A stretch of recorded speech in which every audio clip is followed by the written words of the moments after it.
We have quite an informative agenda today with topics that we expect will be engaging and relevant to the purpose and the responsibilities of each of us on the council. So, Kathy, let's begin with roll call, please. 1, Dr. Matthew Conway. Dr. Michael Coyne. Oh, okay. Thank you. Dr. Michael Coyne. Hi, everyone. Dr. Margie Gillis. Here. Kim Healy. Stephen Hernandez. Stephen Hernandez here. Thank you. Dr. Melissa Hickey. I'm here. Gary Highsmith. Yasmin Ithier Vicente. Here. Dr. Tamu Lucero. Here. Dr. Ashley Oldham. Hello. Chandra Scott Brown. And Dr. James Zadovanchik. Here. Thank you. Roll call is now complete. Thank you, Kathy. And glad to see everybody's faces here. We are going to move to our next order of business, and that's to accept the minutes from our last meeting, which seems like a very long time ago, from December 17th, 2024. Do we have a motion to approve those minutes dated December 17th, 2024? Please raise your hand or raise your hand button. Dr. Oldham. Okay, great. And was that Dr. Conway who was Dr. Gillis had her hand up too. Yes. Oh, I didn't see that on my screen. Just Dr. Oldham, and then I didn't hear who's second. I'd be happy to second for you. Kathy, I'll let you figure that out, and thank you both, and thank you all. Do we have any discussion on the motion from the council? Any questions or comments?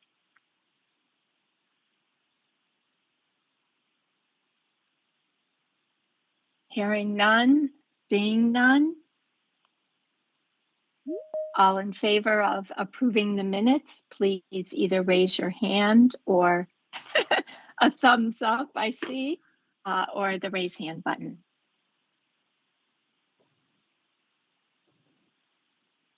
I think somebody's driving, so we're not going to worry about that. Thank you all very much.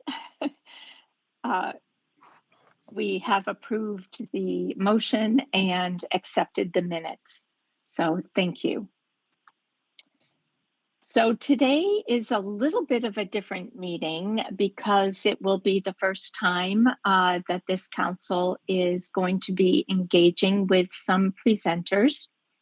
And what I would like to say to preface this is, as a result of today's meeting, you will have certainly deepened your understanding of the strengths and the challenges that the 3 districts that we're going to be engaging with today, what they have encountered on their implementation journey in with regard to Connecticut's approved K-3 reading curriculum models and programs. So because we are having presenters, you may have noticed that there were actually 3 items that were missing from our agenda by design. And these 3 items are going to be moved to our March meeting. And that will include approving the council's goal statement, which we did work on in December.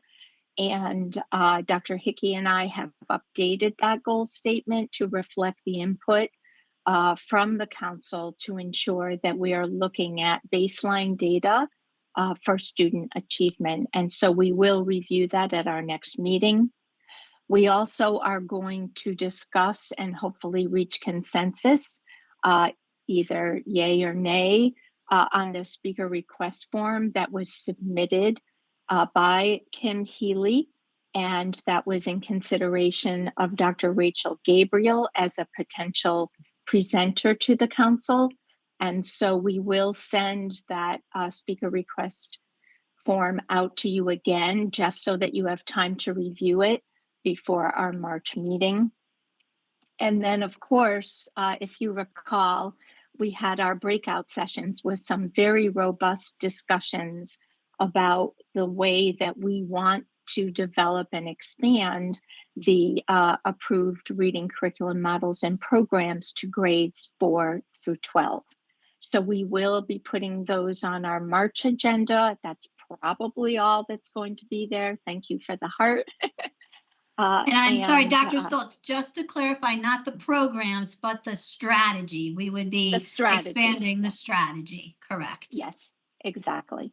So that's what will be on our next agenda, so we can just look ahead to that. And Dr. Hickey, that should be very easy for us to put together, right, going forward. So I know that we do have our 3 districts. Hopefully they're logging on soon if they're not already there. But before, because we did not receive any input from the council on the member comments and insights, we're actually going to move forward with a little preface for Voices from the Field. So before I turn the meeting over to Dr. Hickey, I'd like to set the stage with regard to our responsibilities as a council. You will be hearing some really amazing information from these districts on what their experiences have been. And each presentation is really designed, Kim, I see that you just raised your hand, so I'll get to you in a second, that each presentation that you will hear, it's really the insights of their journey. And it's to inform the council on, relative to the right to read legislation, what were the changes that they experienced? What did they see from their staff, from their students? And how was the impact of the technical assistance and professional development in light of how they looked at the legislation and went from that point to the practical experiences, instruction, changing their curriculum, improving their curriculum. And so that's why they're here, to inform our work going forward, and from our lens to bring us together to a coherent vision of how we move forward on behalf of all districts. So fortunately, we will have time at the end of the last presentation, so we'll hear all 3, to have time for Q&A. So please, as you go through each presentation with the presenters, with the 3 witnesses, just jot down any questions that you may have so that we can keep that, that time and get in everybody's questions or comments along the way. So before I turn it over to Dr. Hickey, remember, we do have our council norms of participation for all, active listening, and respect for different perspectives as you're even asking questions or making comments. And before we start with our presentations, Kim, you have your hand raised. Hi, I was late to join. What happened with the member section? Oh, the comments and insights? Yeah. Just that Kati did not receive any emails from anybody in the group, so we're just moving forward. So can you remind me what the requirement is for us to make a comment at a meeting then? Well, I brought two two questions that I had, and I I guess I forgot that we are required to submit them in advance. Is that what you're saying? Yeah, they're supposed to be submitted in advance just in case we haven't allotted enough time. But now it's 2:10. But I just want to say, did you hear the 3 items, Kim, that we're moving to our next meeting? Because one of them was your speaker request form. So I just want to make sure that you heard that. So what does that mean, the speaker request form? Because it was submitted after the last meeting. Correct. We have 3 items that we are not able to fit in today. And actually, I'm just going to go over them really quickly so we can start the introductions of our school districts that are waiting. So we have 3 items that will be on the next agenda, and that will be approving the updated goal statement for the council that Dr. Hickey and I have updated to include student baseline. We also are going to move to the next meeting and resend your speaker request form for Dr. Rachel Gabriel so we can vote on that and reach consensus for next time. And then the third thing is all the work that our breakout sessions did with our discussions in viewing the strategies to move forward to expand the approved K-3 reading curriculum models and programs to look at those strategies extended to grades 4 through 12. So I know I said that quickly, but that's what's going to happen at our next meeting. And can we, and how do we get, besides a speaker, I have some comments from the field that I think we should be addressing. How do we make sure that we get those added eventually to that? And plus the fact that the legislature is in session, and if anyone on the council would like to join me in trying to make some amendments to the legislation, I would be happy to meet with you. So, you know, I think we should make that an agenda item. And if we wait till March, I'm not sure we'll have time to do any, you know, to get any work done, because they'll be wrapping up shortly after we would then meet again. Okay, so again, the request of having this on the agenda was formatted with ensuring that each council member that had a comment or was delivering information from their constituents would do so in advance, put it in writing, at least the topic of it, and send it to Kati. And we are going to adhere to that. So just remember to take care of that, Kim. So, okay, so I'll send these to you now, and obviously then the entire council will be informed of my questions, or are they going to be only kept within the center? So, well, go ahead. I'm sorry, Dr. Stoltz. No, go ahead, Dr. Hickey. Oh, so Dr. Hernandez. Yeah. So what we had said before, and I know Kati puts in each of her emails, is that we put aside that time to speak for council members. And if they have something they want to speak about, they just have to tell Kati so that she can then allocate, like Dr. Stoltz said, the time. So if 4 people want to speak and we have half an hour, trying to split that time up equally. So it would go to Kati, not to everyone, because remember, when we email everyone, then that constitutes a meeting, and we can't do that. So if you could just email Kati to say, you can even just respond to either one of the previous emails where she asked, or start a new one and say at the March meeting, I would like to speak during the insights time. I'll just go back so people can see what this time is called. This comments and insights time, and we always put as needed because we're not sure.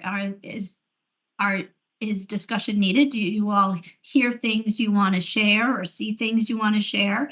And we want to make sure that that gets done. And today we did invite the districts based on the council's feedback of wanting to hear directly from districts about that professional learning and about the implementation.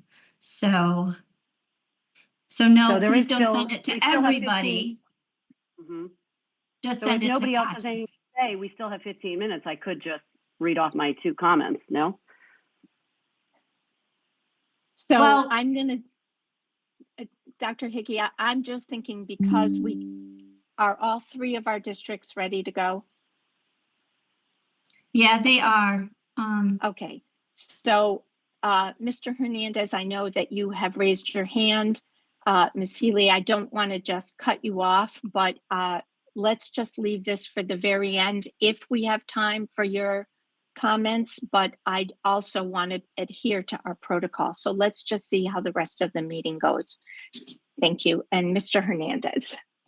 Thank you. I'm excited to hear the district, so please let's move forward. Okay, thank you. Dr. Hickey, you have the honor of welcoming and introducing our guests today. Well, thank you very much and welcome to our guests.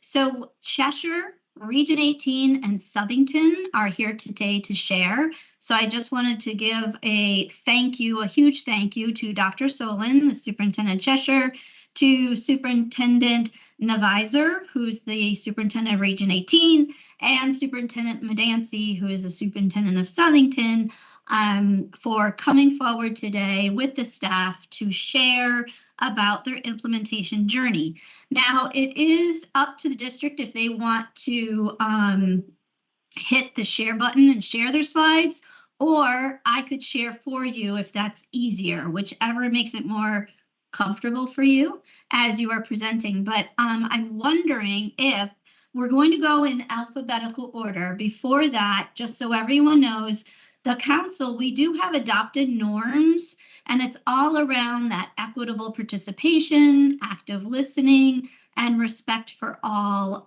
perspectives. So I just wanted to share those with everyone.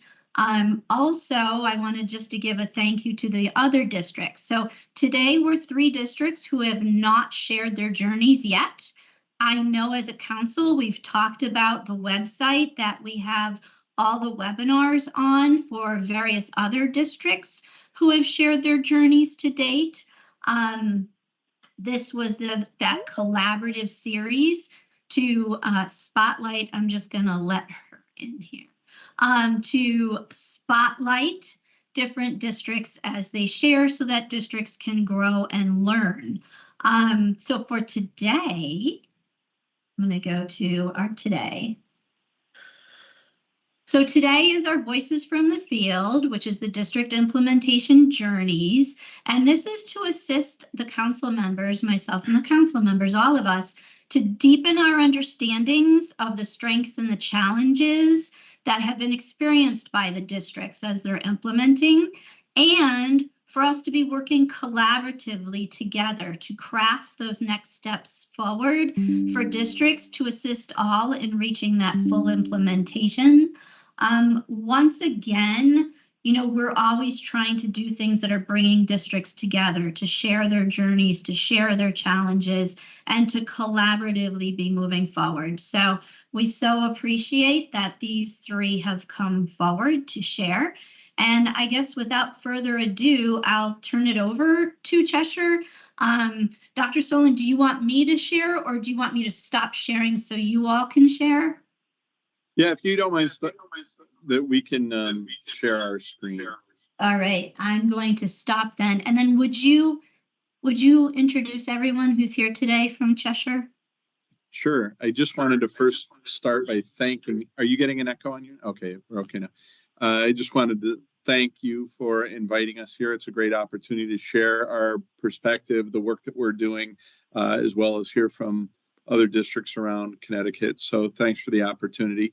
I want to introduce Marlene Solano. She's our assistant superintendent. Kevin Hanlon oversees curriculum in K-8, but also is our interim high school principal at the moment. So the 2 hats. And our district reading guru, that is her official title, is Pat Castle. And she's going to kick us off and kind of share our journey, and other folks will chime in throughout. Pat? And then I apologize, I forgot to mention that the center staff who are supporting these Right, specific I know that, districts but what I want to do are is here today too. the Windows screener tab. I'm not sure what that. Oop. So anyways, the center staff are here too who are supporting these districts. So thank you to all of you for coming as well.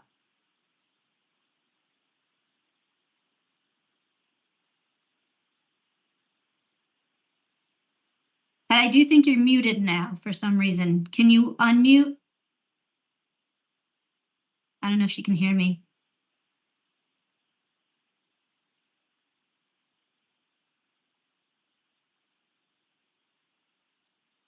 Hey, Pat, you're muted right now. I don't think she can hear us. Dr. Solon.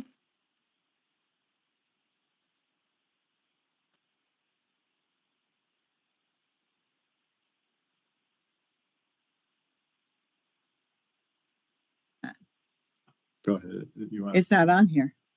I have to Oh, stop. we can sharing. hear you. We can hear you now. Perfect. Oh, good. We can hear you. Auspicious start. We'll unmute and Cheshire take two here. All right. That's it, Cheshire Take Two. exactly. Sorry about that.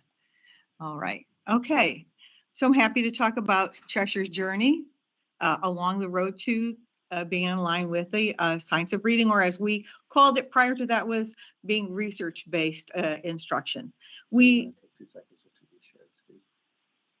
do I? I'm so sorry. Okay. Do you want me to share? Would that be Sorry about helpful? that. Here we go. This one and share. And here we go. Can you see now? Okay, Yes. so sorry. I'm used to Google Meets. I haven't done Yeah. Microsoft before. Let me rewind. So for the third time, we have been aligned with the science of reading research since the late 1990s. You can see on the slide the various resources that we have throughout the years referenced and looked into. The fact that we had an in-house expert in Dr. Deborah Burns, who was a UConn professor and a researcher herself. My curriculum vitae is there, so you can see that I had a background in the science of reading when I attended Southern. It was right after the National Reading Panel published their results. And so all of the coursework that I had and all the training that we had and everything that Deb and I worked on, you came directly out of that reading research. We also interfaced with the Connecticut State Department with the roundtable offerings over the years. We did have someone come out to work on phonological and phonemic awareness on site from the State Department. Likewise, we were involved with the K-3 reading survey, if you remember that, and use the results to inform our professional development. I was served for a number of years on the ELA and ML councils and interfaced with the State Department and was very helpful. Joanne White was a helpful person, and Megan Alubicki. One of my professors at Southern was Patty Foley from the State Department. So we've off and on throughout the years, we've gotten a lot of information from the State Department as well as from the reading research as a whole. And you see the icons the graphics at the bottom. The one on the left was the University of Oregon, which identified the 5 what now are known as the pillars of early literacy. But that sort of represents the fact that we've been, in touch and in alignment with the reading research right from that time. All right, so where are we currently now? We have always taught phonics, and we have always trained our folks, but we felt that, well, let me back up for a minute. We always had taught phonemic awareness and phonics, even when there were state GLEs. Then we had to adapt our curriculum to the Common Core state standards, and then we continued to teach phonics. But a few years back, we started to notice that some of our students who were sort of in the middle and to the lower end weren't faring as well with the decoding piece. And we took a closer look at that and reflected on that and went back to the research. And at that time, we looked into foundations, and we adopted the foundations curriculum in 2021 and did a lot of training with our staff for that. Since 2023, we also have the Hegarty program for K1 for phonemic awareness, and we use the Kilpatrick phonemic awareness in grades 2 and 3 in the last couple of years. So we've been on those earlier parts of the reading. In terms of fluency development, we've been using the state-required menu of assessments since 2012. We were first using AimsWeb to work on fluency of skills, and now have moved to Acadience. And also in fluency in general, reading fluency, we have our reading and intervention protocols are based on the What Works Clearinghouse research for those pieces. Our comprehension and vocabulary curriculum are aligned with Common Core, of course, and we researched, some of the research was the consortium and also ASCD. I want to show you a little clip, very short clip of a second grade teacher slide with those drills. instead of say good. Glide. Say she. She. Don't say e. She. Say praise Praise. instead of p. Say Praise. say like Like. instead of oh. Say Like. say thread Thread. instead of say Dread. dread. Dread. You keep that R in there. Say web Web. instead of ebb. Say all. Wall. Good job keeping that whoop sound with it. Okay, now we're going to read some words. So Okay, so that'll give you a slice of what happens every single day in a second grade classroom, in a third grade classroom, and in KN1. All of our teachers say have been, slide. sorry about that. All of our teachers have been well trained. And I want to emphasize that on this slide, because along our journey, what has been most important prior to 2021 and up until the present day has been not just having something that teachers could consult, but rather making sure that every teacher was a teacher of reading and knew how to deliver the instruction in the appropriate way, and working on consistency from grade to grade and from building to building and throughout the district. So the first bullet doesn't even tell you how much focus we had on professional development and training for our staff in kindergarten through third grade on every topic and around phonemic awareness and phonics, around oral language, a big emphasis on ongoing formative assessment and responsive teaching, so that teachers are not just delivering the scope and sequence that's on the page, but rather matching to the students who are in the classroom in front of them, that's the small group that they might pull because a small group needs something, or working with an individual in tier 1 or tier 2. The teacher knows what students need and delivers the right phonics at the right time, in the right way, and in a consistent way. So we've been doing that really in a very targeted way and a very strong way since 2021, working to achieve consistency. I'm happy to say that we did get there. We had a professional development last March where all of our K-3 teachers came to talk about Phonics 101 and phonemic awareness, and our fourth grade teachers asked to come. And so we had 150 teachers in the high school cafeteria, all tapping phonemes and recoding words. And you could just look around and see 100% penetration. 100% of the staff knew what to do, how to do it, did it in the same way. So really, we're really proud of the fact that it wasn't just what we were teaching, but that everyone participated. So another thing that we've done since that time, we've done some major purchases of decodable text since 2021. Each year we have added to the type of text or the different publishers, so there's a nice variety. Every single day, our primary students read from decodable texts with the phonics features. They're learning some what the whole class is learning, and then some students have phonics books that match what they personally are learning about. We did revise our Excuse reading. me. And yes, ma'am. Sorry, I just want to let you know you have 3 minutes left. Okay, I'll speed up. I want to emphasize that we continue to use rich, diverse, complex text. So we have real literature by real authors for our whole group instruction.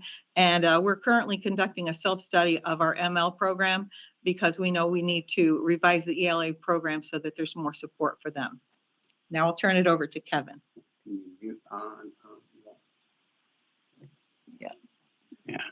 Yeah. Good afternoon, everybody. One of the things that we were asked to do, thank you. One of the things we were asked to do was to consider the data that may have informed some of our actions. So what you're seeing before you is actually grade 3 Smarter Balance trends over from 2014-15 up through 23. And the top line is the performance of our overall student body. The mid purple line are the performance of our students who identify as Black, Hispanic, or 2 or more races. And the final yellow line indicates our students who are considered high needs by the state. And the one visual that we want to convey in this is we're on a trajectory, while we'll acknowledge that there is still work to do. We're on a trajectory to really close the gaps and bring in line some really key subgroups into line with the performance of all of our students. So that's one piece of data that has been important for us. Pat, would you advance? Thank you. Pat mentioned that we adopted Acadience more recently as an updated. We'll note that the Smarter Balance is measure of kind of the whole when you get to put reading all together. Some of the parts of that that you'll get through Acadience assessment. We adopted that last year, and this indicates side by side the grade levels at the mid-year point by the composite scores, and you can see in all 4 grade levels, the percent of students who are at or above benchmark has improved in all 4 of those grade level bands. And then the all-important kind of at-risk indicator in 3 of the 4 grade levels, that has gone down this year. And we really attributed that some of the work on Acadience helping us with better accuracy, identify the students who are at risk and the areas of risk. So our focus on the results of that assessment has helped with our instruction. So those are a couple quick glances of some of the data that's been helpful for us.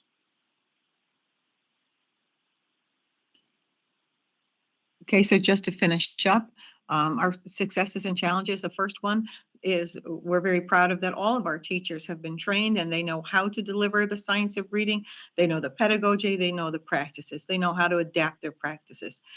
Secondly, grade 4 teachers, it was such a success in K through 3, there was such a buzz, they asked to be part of the knowledge and they have been trained as well. Thirdly, as Kevin mentioned, our shift to Acadience, we think is enabling us to better identify the students who are at risk. And one of the challenges that we have, which I think is not different from many districts, is that we have a growing ML population. We have more newcomers, more students with SLIFE, more students who have little or no English for the first time. A whole family may move in with no English. That's presented a special challenge to meeting the needs with our current staffing and our current resources. So we're doing a self-study to address that. Thank you. I would just add, I think you can still hear me through Pat's mic, that you left your mic on, right? Yeah. I would just add that, we appreciate every time that we get the opportunity to engage with SDE around this. One of the questions that you guys tend to ask is, well, where can the state support? And I think, Pat just hit on it for us. Any support that we could get around meeting the needs of our ML students as that population continues to grow, and the needs are a little different than, as Pat mentioned too, that, it's shifting more to students who have no English, and they can be older students, and that's relatively new for us. So any sort of collaborative opportunities and or direct instruction from SDE would certainly be welcome in that front.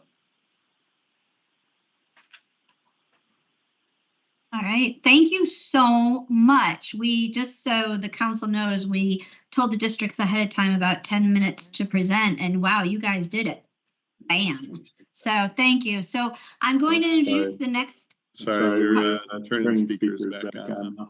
My speaker is So we don't get the feedback. We just So what we're going to do now is we're going to transition to the next district, once again alphabetical. So it's going to be Regional District 18, Lyme, Old Lyme.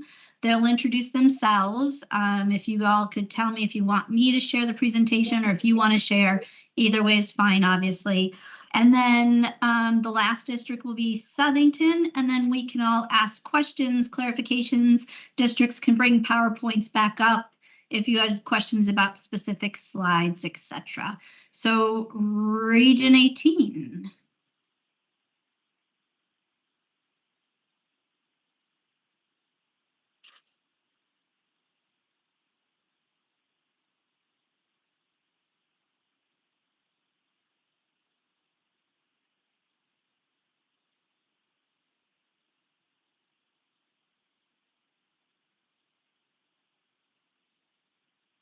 Do you want me to share the slides? I can do that. Oh.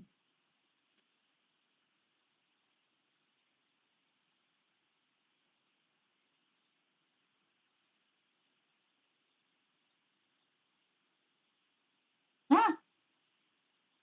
Region 18 in the house. We have a phone number. I don't know who that is. Why don't we do this? Just checking all the. Why don't we go to Southington?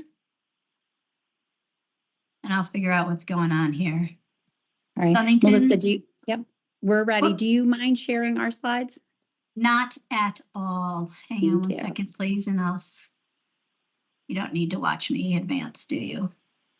Would you like to introduce yourselves while I'm doing this? Go ahead, Sure. Mr. Mediancy. Thank you, Steph. Can everyone hear me? Yes? Okay. Just wanted to say, first of all, thank you for inviting us and allowing us to share our story and our journey a little bit with all of you today. Ours is probably a little bit more unorthodox in terms of some of the ahas and learning that we've experienced along the way, but I think all for the good. I really want to thank my team that's presenting today. They've been really the backbone of the work that we've been doing in district, so I'm going to really step back and allow them to take the lead. But I will say, you know, they had some foresight when the science of reading started to pick up momentum and started to do some work prior to.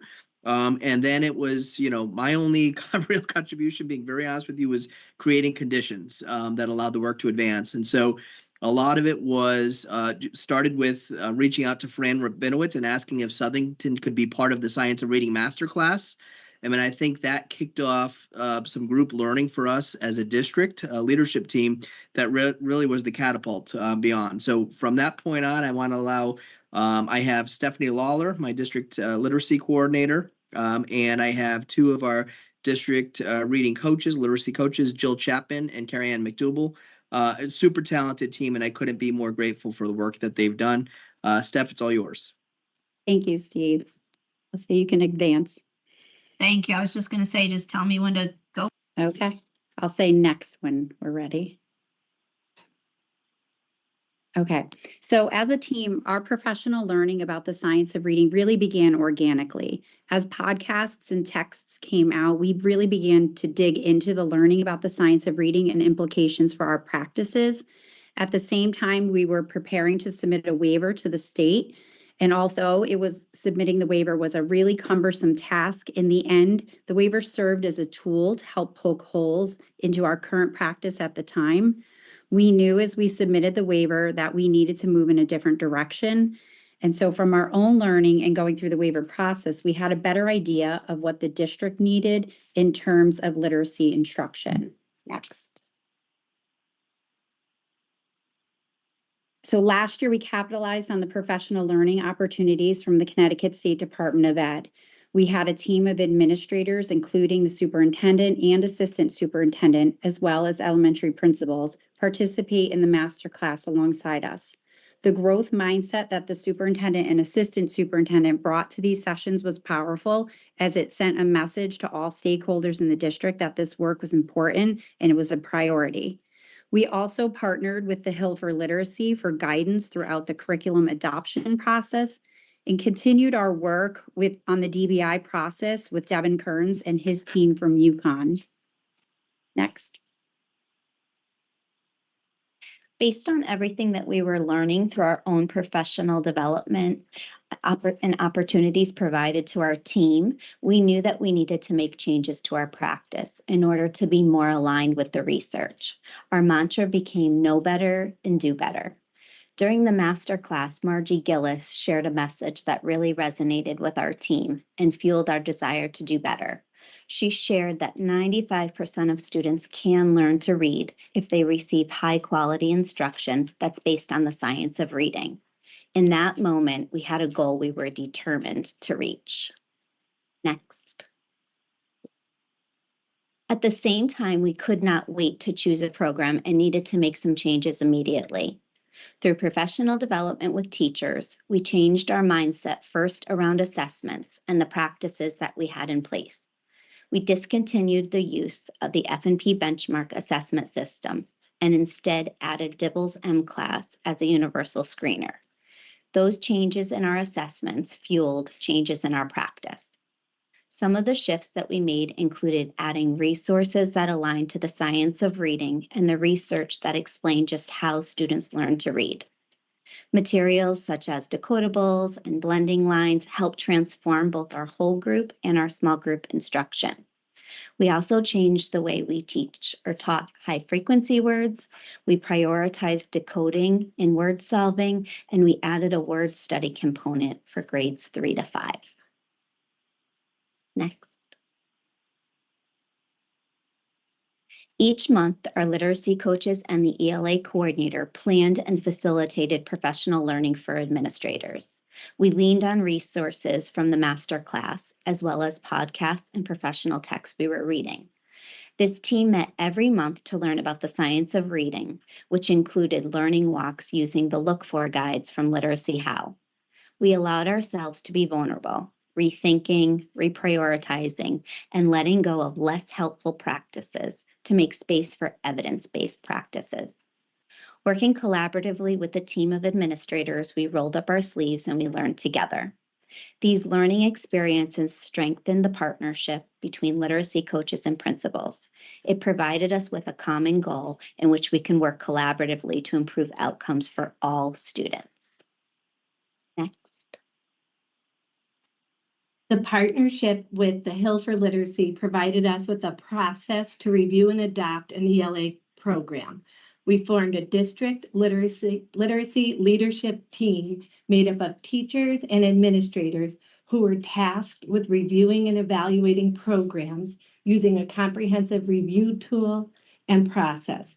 The results confirmed with an overall confidence that Benchmark Advance was the program of choice. Our original plan for implementation was to be a 3-year rollout. The teachers that were part of the team made it abundantly clear that they wanted the rollout across 2 years. They were ready to move forward, so the decision was made to implement in K2 this school year and 3-5 the following year.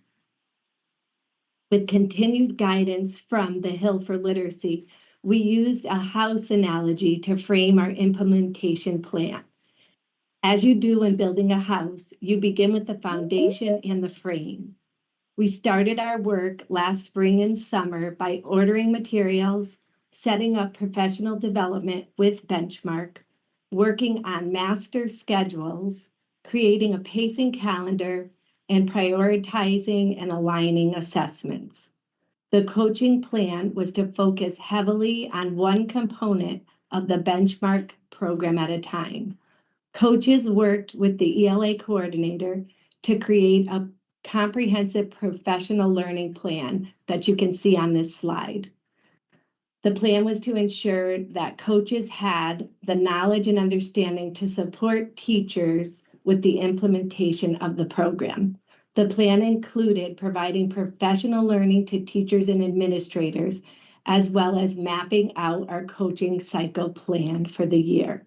This plan helped us to work succinctly across 8 schools and 82 classrooms. Next. Once the foundation and the frames were built, our coaching vision became clear. We focused on one room or one component at a time.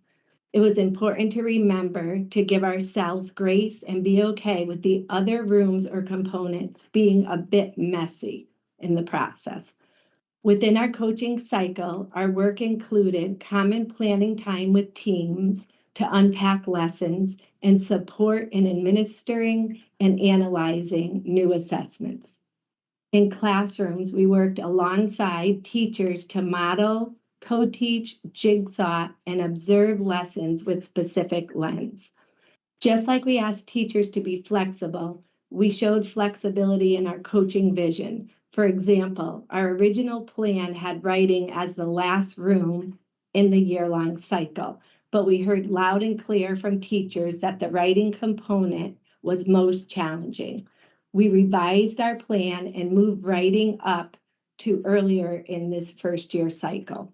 We also invited teachers to be a part of the benchmark writing professional development. Their voices and experiences needed to be heard so we could work through these challenges together. So using MClass data has been one way we've been able to monitor the implementation of Benchmark Advance. But before sharing this year's data with you, I think it's important to share last year's data. As we mentioned earlier, we couldn't wait until we adopted a program to make changes to our practice. The biggest changes occurred in grades K and 1. You can see that this data confirms that it was more about teacher knowledge and pedagogy than a program, as we had more than 80% of our students meeting the end of year benchmark. And yes, while there was an increase in teacher knowledge around the science of reading and our data looked good, the teachers were overwhelmed pulling resources from several places. Having a comprehensive program, while challenging in this first year, has allowed teachers to focus their learning and efforts on teaching rather than locating and vetting a variety of resources. Next.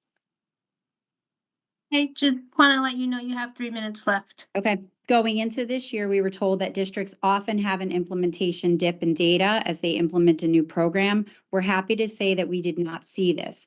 At mid-year, we are slightly above where we were this time last year. As a team, we analyzed data at mid-year to evaluate our implementation plan, and we identified outliers in terms of schools or grade levels or classrooms to provide additional support. We've also been working with the district MTSS team to revise our data team process within schools. This includes developing processes and protocols for school level, grade level, and student level meeting. Next. Last slide. And so some things we learned along the way were that we always knew and believed that teacher knowledge around the science of reading is critical. And that's just something we've always held on to. Creating a master block schedule helped us to maximize coaching within our buildings by staggering components. Providing additional teacher planning time, any possible moment that principals could free teachers up from duties.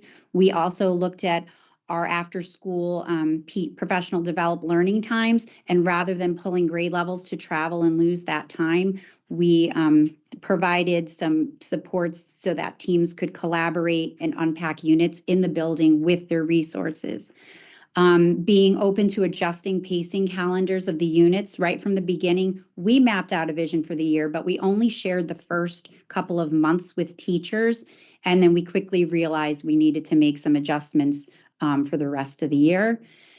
Changing mindset and letting go of old practices was something, we were up against at the start of the year. Understanding the increase in teacher and student stamina with a new program and a new approach to teaching. Something else we learned was being wary of abandoning the teacher's manual and combating, the slides and teachers pay teachers. We also realized too that next year we're moving into 3.5 with implementation, but we cannot abandon K2. There's still so much more work to be done. And lastly, being okay and giving ourselves, everybody, teachers, administrators, coaches, giving ourselves grace. That's it. Thank you so very much. All right, so that was district number 2. Region 18 was having some technical difficulties, so they are going to present now. Do you want me to share the slides or would you like to do that? Melissa, you're welcome to do that if you like. Okay, let me go accept back. And then do you want to introduce yourself and anyone else you may have in the room with you while I do that? Sure.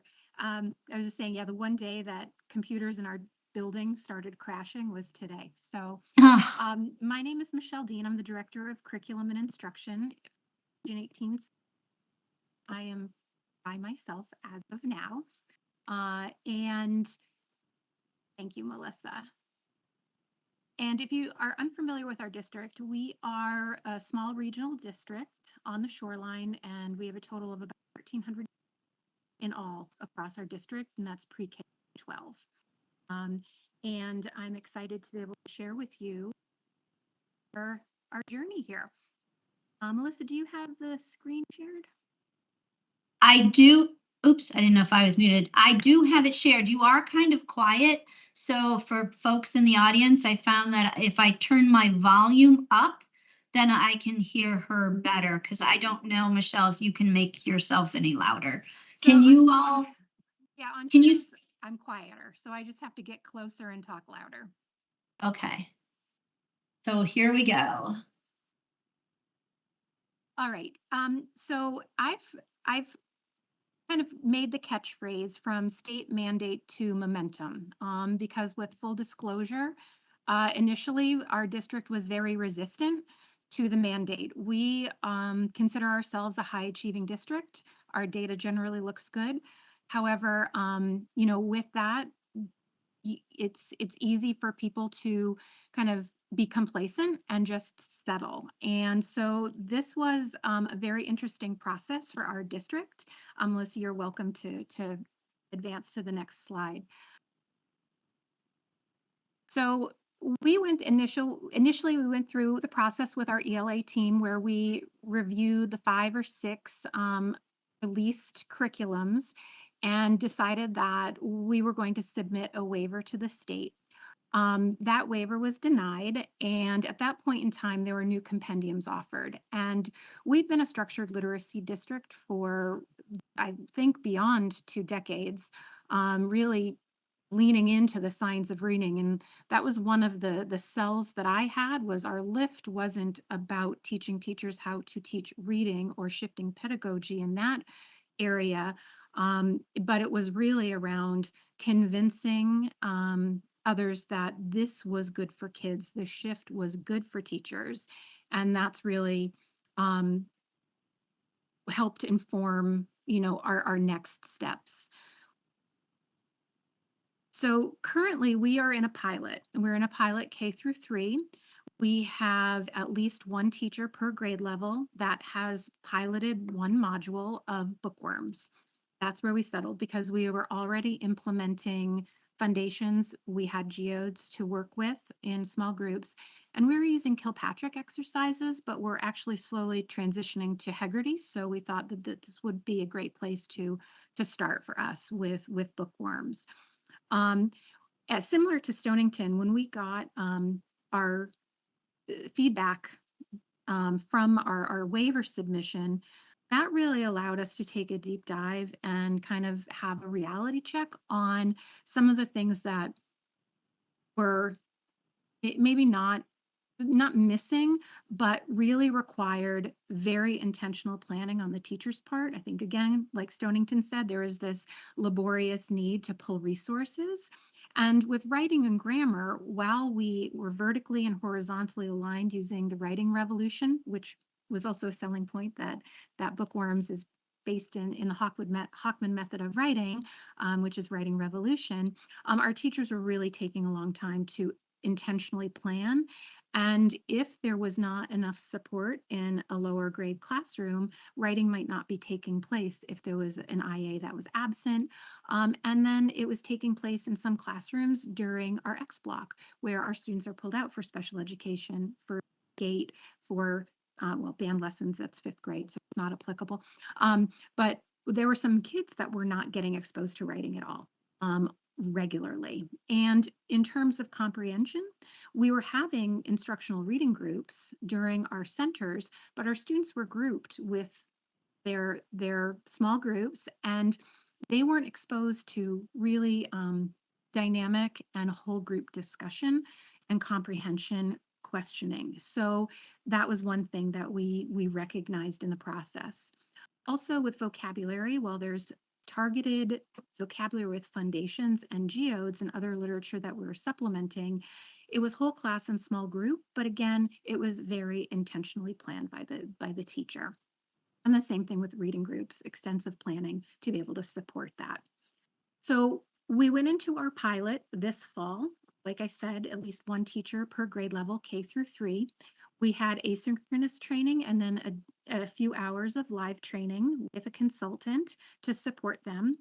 We've been tracking qualitative data, comparing student work from previous years to now, data from previous years to now, as well as beginning of the year benchmarks to our January benchmarks, really looking very specifically at oral reading as one of those markers. Proud to say that we had incredible response and results. Our students were super enthusiastic. One of my kindergarten teacher who was piloting after 24 hours said, I feel like I'm teaching kindergarten again. One of the things that we realized is we brought the love of reading back into the classroom, that we were very focused on the code and that small group instruction with geodes or other literature, but the enthusiasm was contagious within the building. And I have my 4th grade teacher saying, when are we going to get to do bookworms? And this is just based on the pilot. And the pilot was supposed to be over, and every single one of the teachers in the pilot said, I want to continue for the rest of the school year. So that's why I say from mandate to momentum, this happened very organically, and a lot had to do with, not us implementing with fidelity because our schedule wasn't designed going into the pilot to support that, but we went in knowing that we were going to do it with integrity. And it was really how engaged our students were that made incredible differences in how this was received. Next. Yes, I'm ready. Thank you.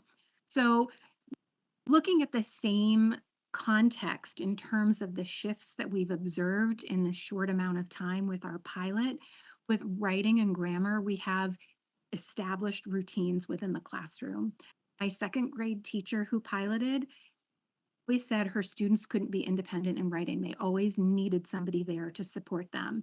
Within a few weeks of establishing routines, they're 100% independent in their writing, and they're writing more than they ever have in the past as we compare student work from year to year.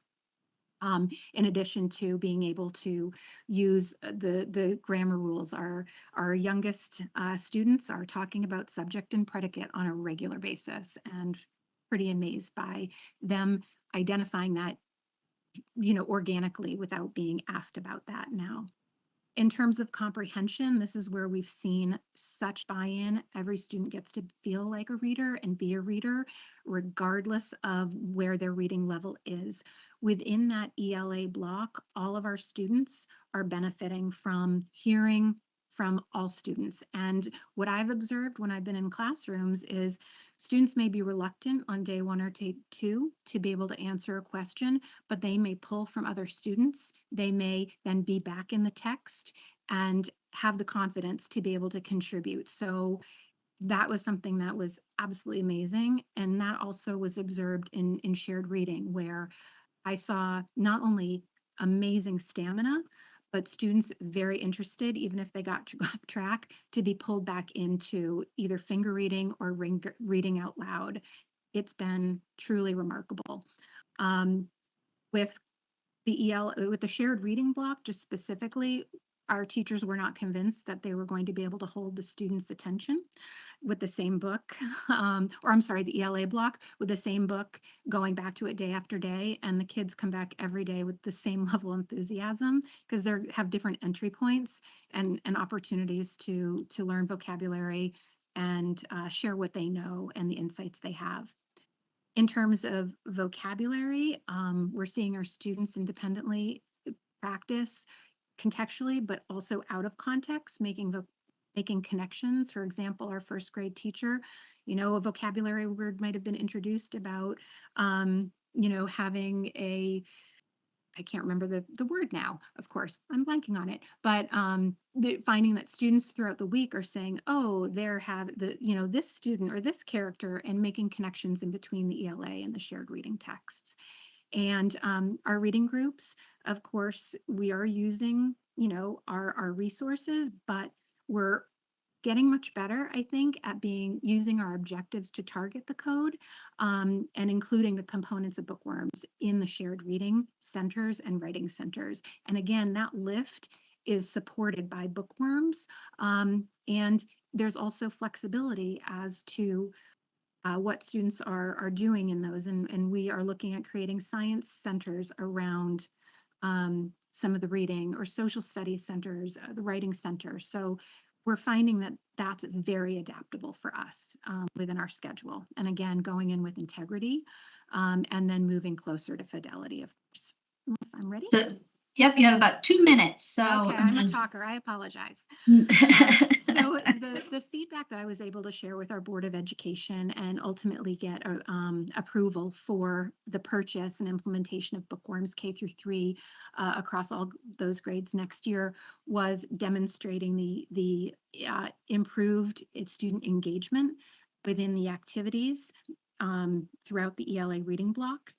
In addition to documenting the independence in students' writing skills, their stamina in reading and writing, as well as their ability to demonstrate comprehension and have prosody in their reading. The teachers have a lot of confidence. They feel like they're able to, I think Stonington mentioned, they are able to teach without having the added layer of all of the planning that they were doing on a daily basis. And of course, we had just incredibly positive feedback from teachers and our students with all components of bookworms. And then lastly, our implementation considerations. We're partnering with TNTP going into next year. We've already started our observations and meetings with them. And we also have an independent consultant specific to bookworms that will be providing professional development for all of our teachers, intensive over the summer, and then being on site in the first few weeks of school as well. I mentioned our implementation plan. We'll continue to monitor our data and student work, and scheduling is going to be our next hurdle to really look at how are we going to be able to do this with the best fidelity as possible. All right, thank you so much. And please know you weren't the only district that had some technical difficulties, okay? Oh, okay, good. Yes. Yes, yes. All right, so now we're going to turn it over to the council. If you have a question, could you not only ask your question, but also say, or actually, Dr. Stoltz, do we want to, I just want the districts to know who's asking these questions. So I want the person to introduce themselves too. Do you want to call on people? Do you want me to call on people as they raise their hands with questions? Sure, I can certainly call on people. I think it's Stephen Hernandez who has a number 1 right next to your name, Stephen. So please proceed and let if you have a specific district that you're asking of.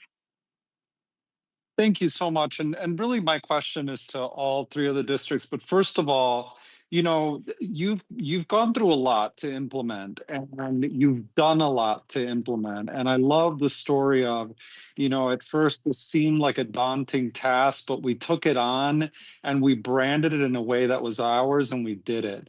So I'd love to hear a little bit about your process, just a little bit about your process of how it was that you got your programs approved. Is it something that you took off the shelf or something that you created with the assistance of the department? How did that work? And then in terms of your assessments, how it was that you chose those in particular, I just want to hear your process, because I think it can teach us something about how it is that other districts can follow suit.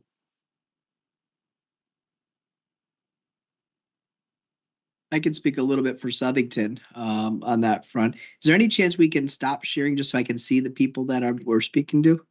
I see one. Okay, perfect. Thank you.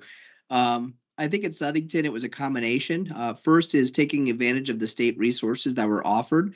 So when we were offered the opportunity for technical assistance in terms of vetting programs and using a data-based metric, and really including staff beyond the core leadership team to have some voice in the process, that was super helpful for us. But in terms of on the back end of this, it's the typical processes that many districts would follow. We shared with our curriculum and instruction committee of the board first, in terms of what the program was that we were interested in using, what the benefits of the program were, some of the strengths, and how we came to that decision. And they then asked us, because they saw kind of the journey not only of program selection, but of the instructional support and shifts that were being made, asking the literacy leadership team to present at a full Board of Education meeting so that they could have that same information. So the full board had information beyond what the curriculum instruction committee had, which I think made it more palatable when the time came to make a pretty significant investment in a program that we would be using for years to come.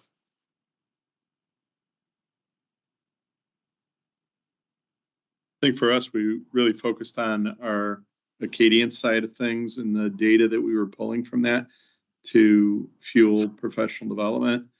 And then the other thing that we really focused on is fidelity, as Pat said, about making sure that the implementation was uniform across the district. And that, I think that's been the greatest area of growth for us, is ensuring that you can walk into any room and see the professional development that we've coached implemented.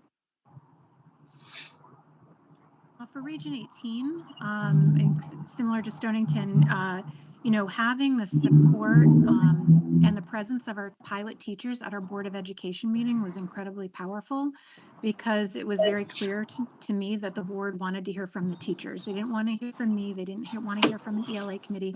They wanted to hear from the teachers who were doing the work. And it was very powerful to have them all speak to different aspects of success, whether it was from shared reading to writing, to student engagement and participation, to increased or reading fluency, skill scores. So that was what was incredibly powerful. And like I had mentioned, I mean, my challenge was to gain the support throughout the entire process. And what I failed to mention is, we're a very bottom-up district. We do everything by committee. And my district consultant or connection with the state, Candace LeConte, kind of said right after school got out, like, you got to get on this, Michelle, and you've got to move on this. And so I basically made a top-down decision and pushed it out to our teachers. So there was this additional leap of faith that our teachers were taking with this decision. So it worked out well. Thank you all. And Attorney Hernandez, thank you for your good set of questions as well. I also see Superintendent Highsmith. You have questions for our presenters? Sure.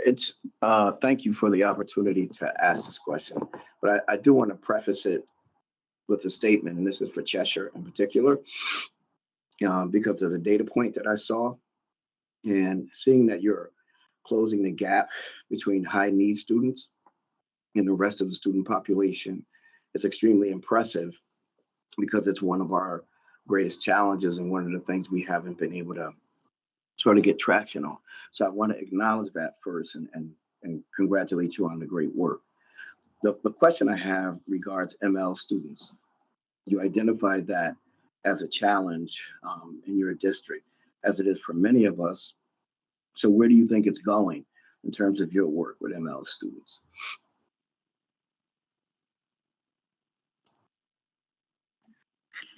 Hi. Well, that's a good question.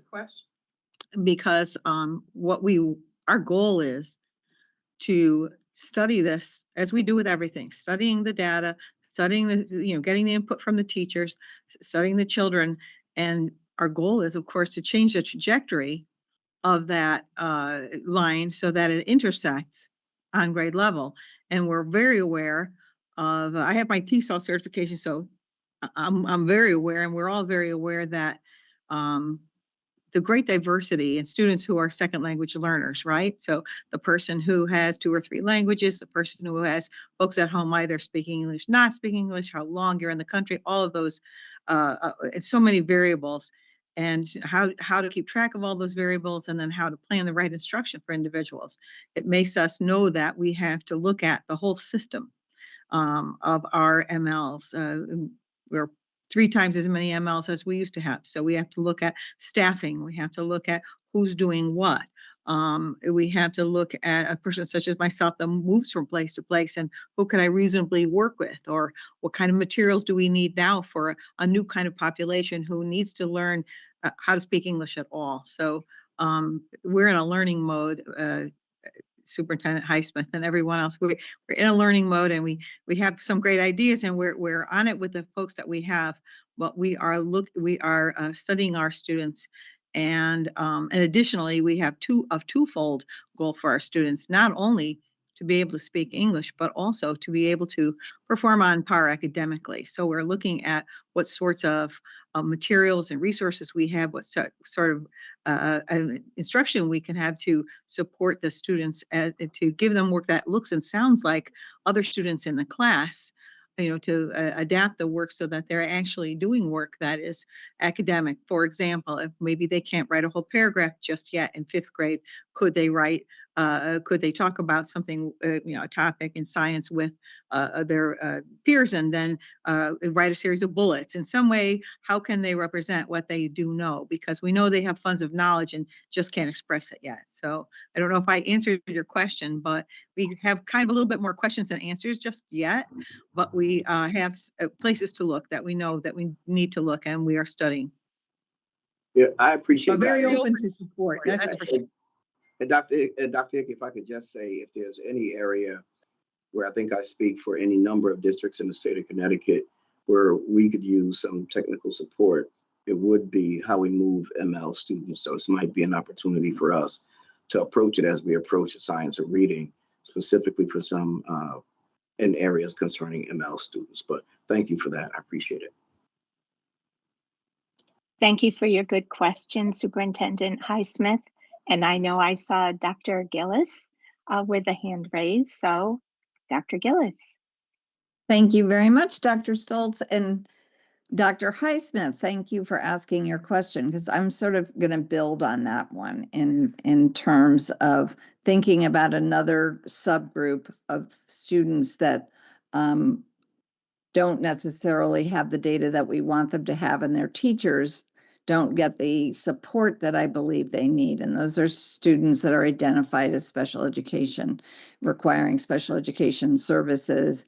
And if we look at the disaggregated data, the most recent NAEP data, we can see that those students are continually left behind. And I feel, because I work a lot with special ed teachers, and I was a special education teacher, I feel like they get in many cases, the least support in terms of knowledge building, in terms of coaching, in terms of data analysis. I mean, you name it. I feel like we really have to think about how to include them.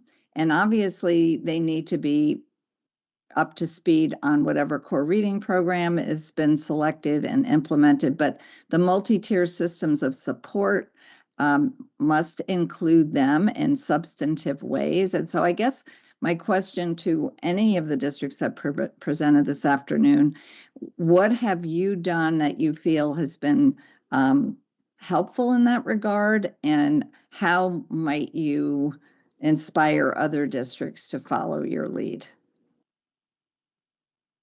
I could jump in really quick. I mean, this is not just something for K-3, but a belief system that permeates our school system around exposing students to grade level content.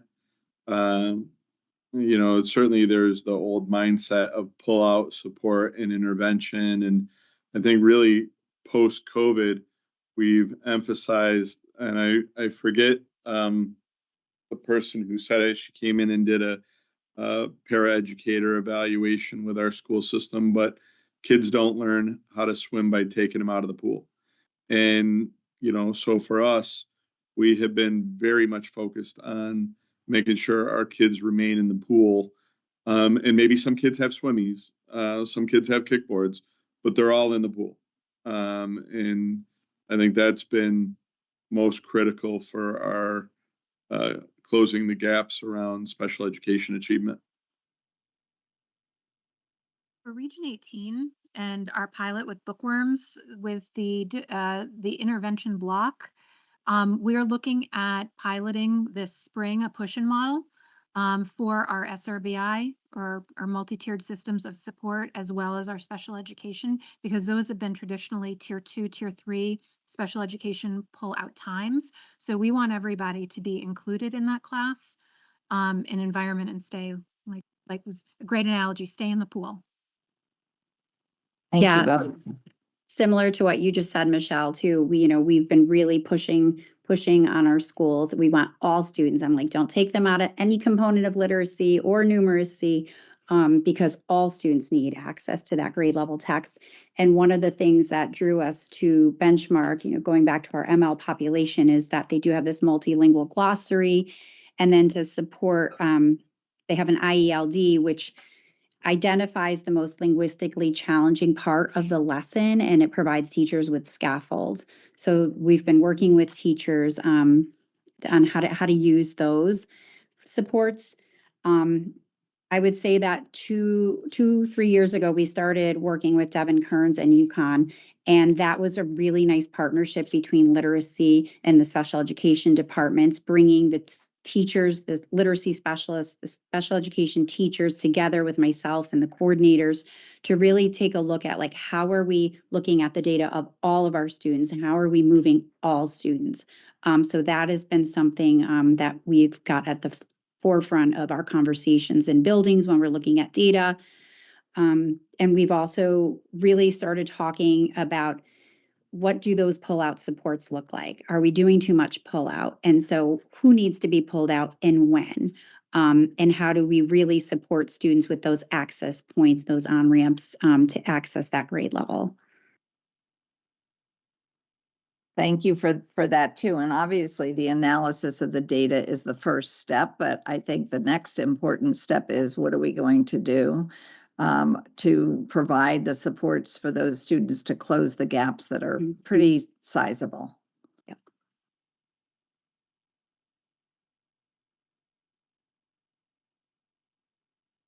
Thank you. And I also see Kim Healy, you have your hand raised. Yeah, thank you. Thank you for the presentation. It's really informative. One of the things that I hear a lot about is the costs of implementing new programs. I'm curious to know, have you had struggles? Have you had to make decisions because of cost? Have you had to decline, one program over another because your district just, doesn't have that kind of funding? One of the things they talk about a lot in the legislature is, not having any more unfunded mandates. Obviously, this was a big one for every district that was declined to waiver. And the other thing, just hold on to something that we haven't gotten a chance to address here on the council, but it is part of our mission, is to engage more family members, parents, caretakers with their children's reading. I don't know if any of the programs that you've implemented have encouraged more of that, or if that's something. My children are older, so I don't know from experience at this point if, like, homework, we used to have to read 20 minutes a day with our kids, if that's something that has gone away completely, or if it's hopefully coming back. I'm just curious to know where districts stand on.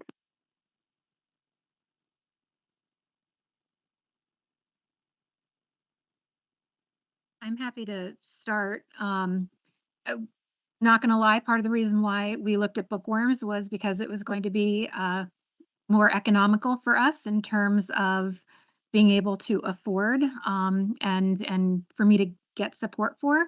But it was a combination of monies that was used, the Right to Read grant, which we were able to apply to that, but then we knew we were going to have some leftover monies in our budget this year that would be able to supplement and close that circle. And the second part of your question around engagement with families, I can just say simply from the pilot experience and the anecdotal information that I've gotten from teachers and some parents is that parents, in Bookworms, there are a lot of books in series. And so we're seeing kids go to the library and take out the books, the next book in the series they're excited about, reading more about the characters, and parents saying that they're making multiple trips a month to the bookstore, to the library to get these books as well. So that's new information. We've not had that feedback before.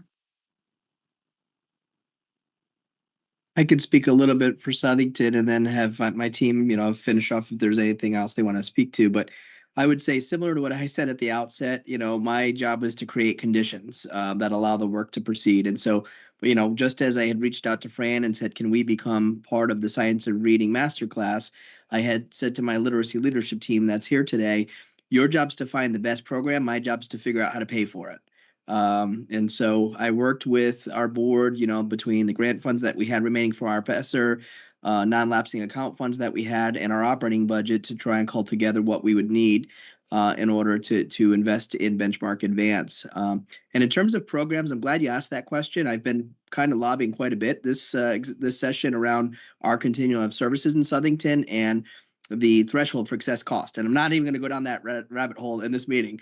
But one of the things the governor's budget does propose is, and it may allow us to continue to develop our continuum of services, is developing new programs, incentivizing new programs. And we have a middle school model that I'm very proud of, our Middle School Reading Academy, which started at a necessity a few years back. We had several students that were coming back to our middle school, or we wanted to bring back to our middle school. And I looked at the cost of outplacement and I said, wouldn't it be cheaper to invest in one of our professionals at an advanced level? And we did. And she, thank God, she was a special ed teacher and a literacy specialist. So she had both backgrounds. And we sent her to Orton Gillingham training for time beyond time. She's currently at she's one level below fellow at this point. And we kind of created an in-district academy in one of our middle schools so that our kids could still get all of the electives and the extracurriculars and some of those other courses they don't get at some of these specialized schools. But it brought these students back, and we've got a lot of success stories in terms of the type of instruction they've received and students cracking the code. What we know is we need to start that earlier. We started it in the middle school because that's where the need was at the time. But if there's incentivizing programs, just as we have programs for students with autism, students that are, either physically or intellectually disabled, students that are emotionally disturbed, we could really benefit from having some programs in district for students that have dyslexia. They may not be spread, far enough across every school to have a teacher that has that level of training at every school, but I think we can create in-district programs for our neediest students to keep them with us, allow them to be with their peers, and allow them to have some experiences they might not otherwise have if they were placed out of district. Steph, I don't know if you want to speak to the parent piece. We can take the second half. Jill's going to speak about the parent component. Yeah, so as a family, at the beginning of each unit, a family letter through the Benchmark program goes home, and within the letter, it lets the families know the topic of the unit so they can work on building knowledge at home. It also identifies the skills that will be addressed in the unit. At the end of the unit, the text that the students were reading in second grade, it's called the text for close reading. And in K&1, it's my read and write book. The books go home with the students with a number of activities at the end to continue the learning with families, and it gives the children just an opportunity to showcase what they've learned. A little side note is that since every grade level has the same topic at the same time, like currently in Unit 5, we're on technology, it's creating conversations at home around this topic and hopefully encouraging, like Michelle said, opportunities to go to the library and encourage additional reading or watching a video on the topic. So those are some of the ways the families do have access to the platform as well, that's where all the stories and materials are located. Yeah, we'll add We'll add on to the parent component. We found some success in bringing parents in when there are a lot of questions around the science of reading legislation and demystifying that by having parents experience some of the same routines that we're using in the classrooms. And it helped elevate the understanding of the parents. It gave them tips on what they can do at home to help support reading, and just gave them some insight into the skills we're working on with students and how we were working on with that with students, and with very good attendance at those. And we've done that in a number of areas, not just with reading, but we've done that with math strategies and supporting our multilingual learner population. So we've had success just bringing parents in and actually doing the same kind of routines that we would do with students to help demystify it a little bit. Thank you. We have time for one very quick question before we close our meeting, and that's from our teacher, Miss Ithier Vicente. I think you had a relatively simple question, but I want to give you an opportunity to ask it. Oh, I think someone put it, but I know Region 18 chose Bookworm, and then Benchmark was for Southington. Or what were the literacy platforms you guys chose? If you can clarify. It's Cheshire and Southington. I know Bookworm was for Region 18, right? So Southington chose Benchmark Advanced, but I think the other thing we spoke to was the adoption of the DIBELS M-Class as part of the assessment platform. And that's been very helpful because I think it does inform progress with the new program. And we did implement M-Class K through 5. For Cheshire, I mean, we have used Hegarty and Kilpatrick. We use Foundations. Acadience is a big part of what we do, obviously, as we talked about. Other than that, I mean, we've worked for a couple of decades to try and design programs that supplement that to fill out the research.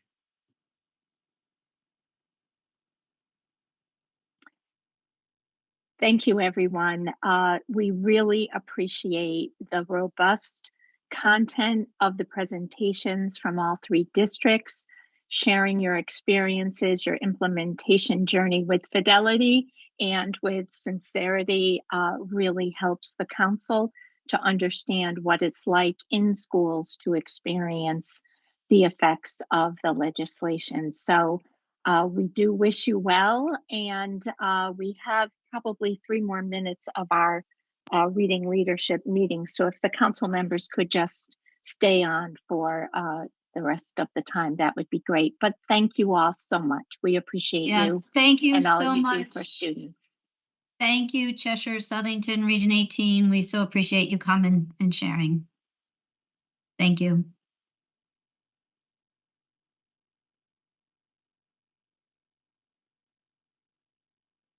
And then Cody and Candace, thank you both so much for coming on behalf of the center and working and supporting with those districts. If you all want to jump off as well, that'd be great. Thank you, Dr. Hickey. We just wanted to close the meeting with our thinking as a council. As you can see, we each learned so much about what schools experience and really moving toward the full implementation. And so as a result of today's presentations, we anticipate that our entire council can really deeply understand all the successes that we want for every student in Connecticut. We have a lot of work ahead of us, but really it starts with us holding all of the districts accountable for how they too can participate in the technical assistance, the robust professional development to ensure that everyone is aligning their instruction, their content, and their materials to the programs and models that the state has approved. So with that, we do have a lot on our agenda for next time, and I'm going to close the meeting. So I'm sorry. Before you do, I so apologize. Could I just mention that the 3 districts we have had shared today were in different parts of journeys. Just keep in mind, they don't have to be fully implemented until July 1 of 2025. So I just wanted to mention that. Yep, very important.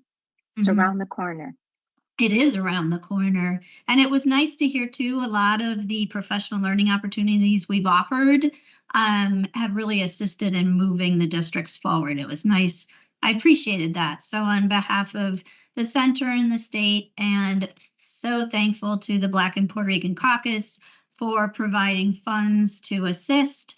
I just wanted to say thank you for that as well. I'm glad people are finding that helpful. So thank you. Thank you, Dr. Hickey. Okay, until March 18th, we'll see and reconvene again. Thank you all for your great attention and engagement today. Thank you. The meeting is adjourned.